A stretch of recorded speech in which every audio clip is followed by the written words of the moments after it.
You have 7 open browser tabs on your phone right now, all different self-help articles you'll read before bed. There's a journal on your nightstand you haven't missed a day in, a meditation app with a 92-day streak, and a growing list of things you need to work on that somehow never gets shorter.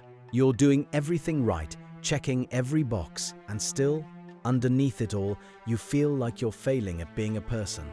Maybe you tell yourself you're just broken, that if you could just find the right framework, the right practice, the right insight, you'd finally fix whatever's wrong and be allowed to rest. But here's what no one tells you about the endless self-improvement loop. Sometimes the healing becomes the hiding. What if the problem isn't that you're not doing enough, but that your brain has mistaken healing for a performance you can finally get right?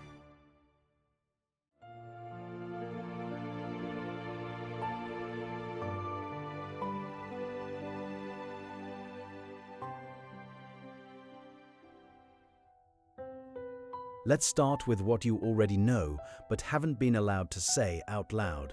You're exhausted. Not because you're lazy or resistant or self-sabotaging, but because you've been running a race with no finish line and your body is trying to tell you something true. Every time you think you've healed enough to be okay, a new layer appears, a new wound to process, a new part to integrate, and quietly, under all of it, a question you're terrified to ask. What if I never get there? Here's what's happening. Imagine you're trying to live in a house that doesn't exist yet. You're constantly building, renovating, tearing down walls, convinced that once it's perfect, you'll finally be allowed to move in and rest. But here's the thing. You're already inside. You've been living there the whole time. The psychologist, Karen Horney, called this the tyranny of the should. Your brain builds an idealized version of who you should be, calm, healed, self-aware, emotionally regulated, and then punishes you for every moment you fall short. The problem isn't that you're failing to reach that version. The problem is that version was never real. It's a moving target designed to keep you striving, because somewhere along the way, you learned that your worth isn't inherent. It's something you earn by being good enough. And healing becomes the final test you're determined to pass. But you're not supposed to pass it. You're supposed to live. Now here's the darker part.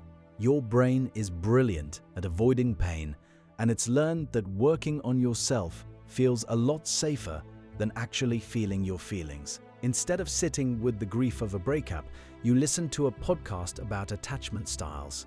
Instead of admitting you're angry at someone you love, you journal about shadow work. The wellness language becomes a beautiful, sophisticated way to stay one step ahead of the pain that's actually trying to reach you. The therapist, John Wellwood, named this spiritual bypassing, using growth practices to avoid unresolved emotional wounds.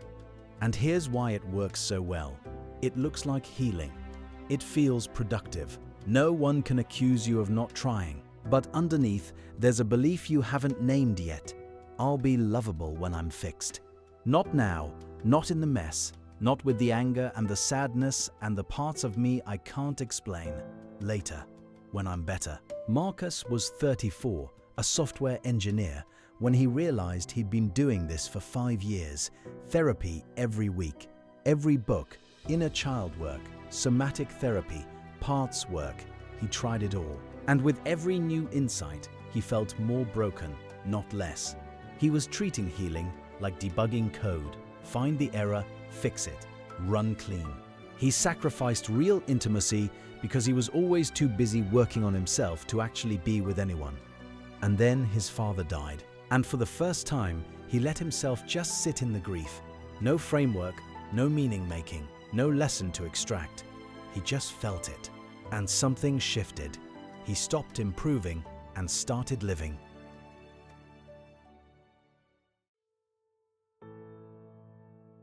So what do you do with all of this? You start by telling yourself the truth. The drive to heal isn't evidence that you're broken. It's evidence that you care deeply, that you're brave, that you haven't given up on becoming who you are, but the version of you that you're trying to reach. She's not waiting at the end of a to-do list. She's already here, underneath the exhaustion, underneath the should-haves and the not-enoughs, asking to be met, not fixed. This is the hardest part, because your brain will tell you that stopping means staying stuck, that if you're not actively working on yourself, you're failing. But here's what actually happens when you stop performing your healing. You get to feel what's real.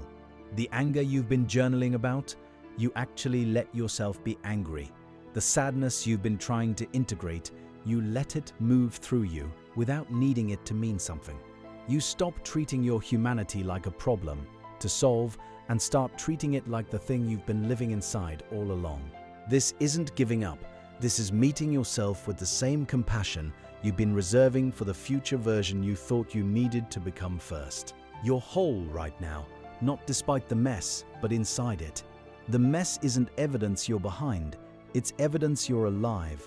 And the moment you stop trying to heal your way out of being human is the moment you actually get to live. Those 7 tabs are still open on your phone. The meditation app still has your streak. The journal is still on your nightstand. But now when you see them, you don't feel behind. You feel human, because you've finally stopped mistaking self-improvement for self-acceptance. The tools were never the problem. The problem was believing you needed to earn the right to be okay. You don't. You never did.